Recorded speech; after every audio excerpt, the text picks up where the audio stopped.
Okay, yan mga loads ha. Naka-off po tayo lahat. I-on po natin at naglagay po ako ng supply po ng USB. Ayan. So, makikita po natin pag in-open po natin to. Lahat po siya iilaw na. Okay mga kalodi. Okay, yan. Tingnan nyo kalodi. Naka-on na siya. Oh, may ilaw na. Meron na po. At dito, okay na po siya.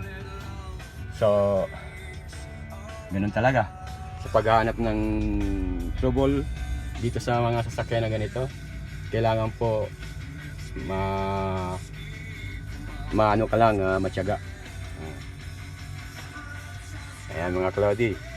Tapos na yung trabaho ko dito sa una kong job. At okay na po. Thank you mga Clouds.